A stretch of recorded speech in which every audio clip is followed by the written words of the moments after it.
What's up guys? Welcome back to my channel. And ngayon tuturuan ko kayo kung paano magpalit ng kulay ng damit kagaya nito.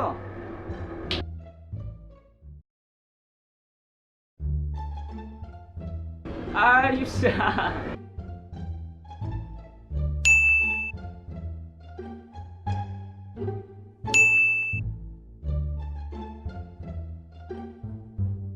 Isa pa.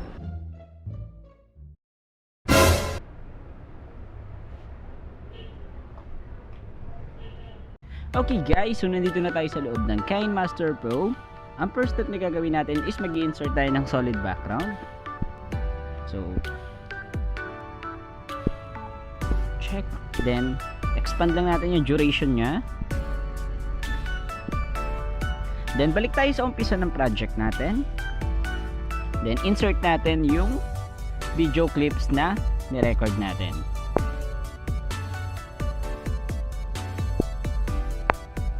Okay, so ang gagawin lang natin dito guys is ipo-full screen natin siya. So, select nyo lang yung subject. Then, punta kayo dito sa split screen. Then, piliin niyo yung full screen. Okay guys, so once na ma-import natin yung video clip na gagamitin natin, ang susunod na gagawin natin is hahanapin natin yung part kung saan natin i-insert yung effect na gagamitin natin.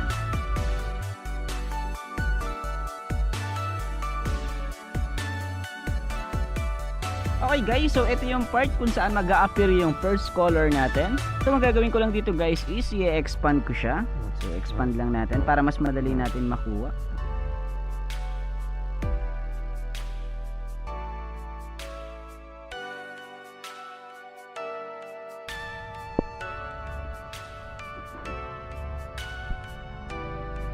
Right, so dito yung part na yon.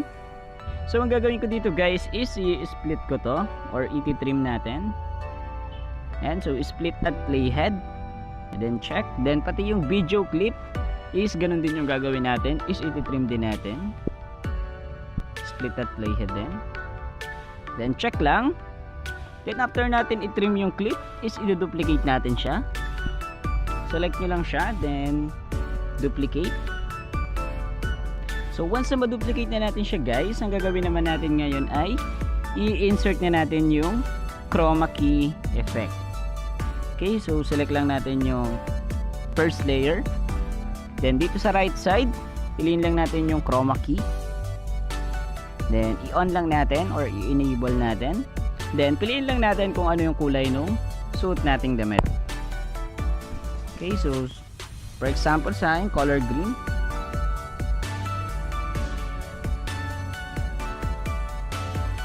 Then check natin, then check ulit, then punta tayo dito sa second layer guys, then punta tayo sa blending option, then piliin natin yung darken. Ayan. Okay, so check lang natin yan.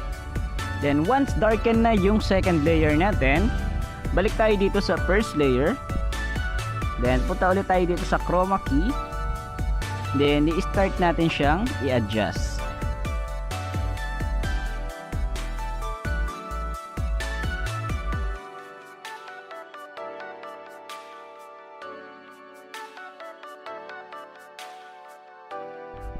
Check.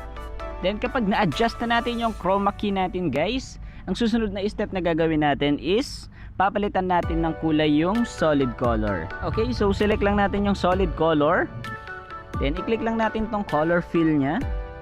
And then, pwede na kayong pumili ng kulay na gusto ninyong gamitin.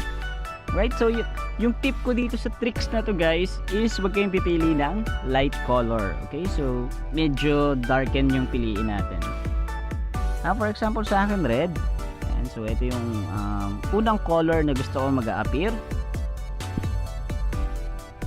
Then kung hindi pa kayo ganun kakontento sa kulay na pinili niyo, pwede kayo pumunta dito sa adjustment option. And dito pwede niyo siyang i-adjust yung brightness niya.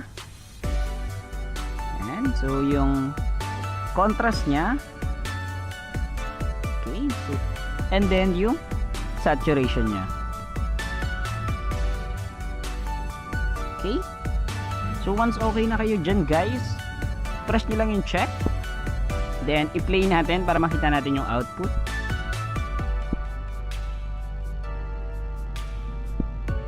Alright guys, since successful naman yung pagpapalit natin ng kulay sa damit, so ang next step na gagawin natin is hahanapin ulit natin yung part kung saan siya magpapalit ulit ng kulay ng damit.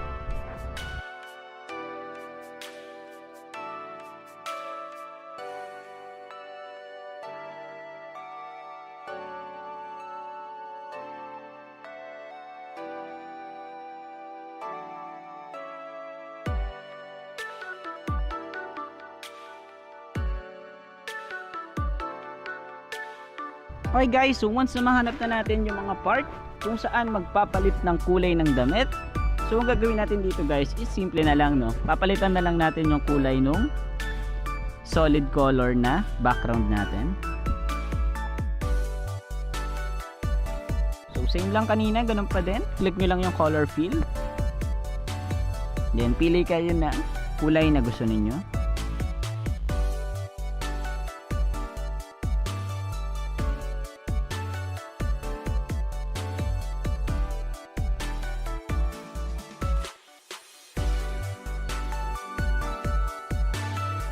Alright guys, so napansin niyo is nagbago din yung skin tone ng subject natin. Okay, so paano ba natin naayusin yan?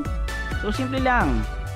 So ang gagawin lang nating solusyon sa scenario na to is i-adjust natin yung chroma key.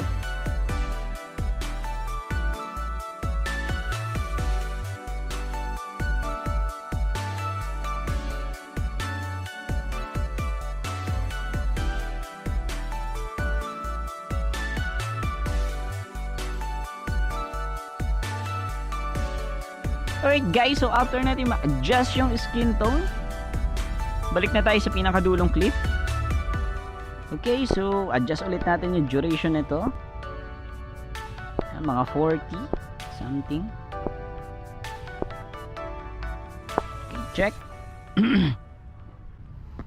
Then for the last time, mahanapin ulit natin yung part kung saan siya magpapalit ng damit.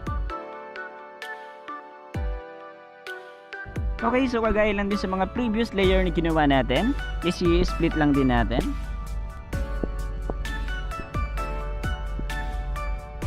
And split the playhead. Check. Split the playhead ulit. Then from this time guys is i-off na natin yung chroma key. Okay, so off na natin yan. Check. Then i-delete na natin tong layer sa baba. Delete lang. Then hanapin na natin yung gusto nating part na idugtong dito.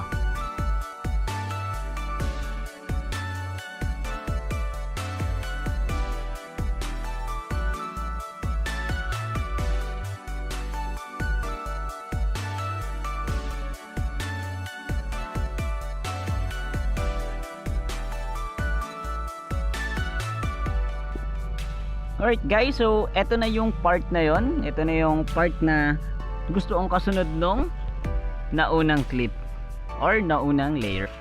So check lang natin yan. Then i-play natin kung sakto siya. Then kung hindi naman siya sakto is i-adjust natin siya ng paunti-unti.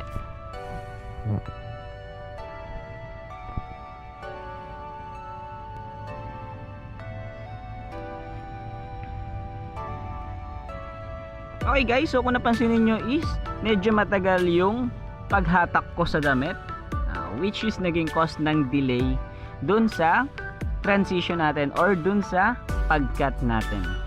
Okay, so ang gagawin lang nating solution dyan is i-adjust lang natin yung video clip.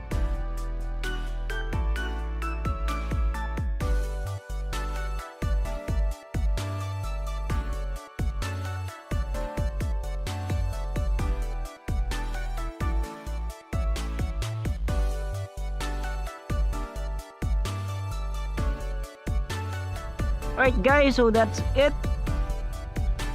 Na-adjust na natin and nasakto na natin yung pag-cut dun sa mismong transition natin. Then, ang gagawin natin ngayon is, i-play na natin siya.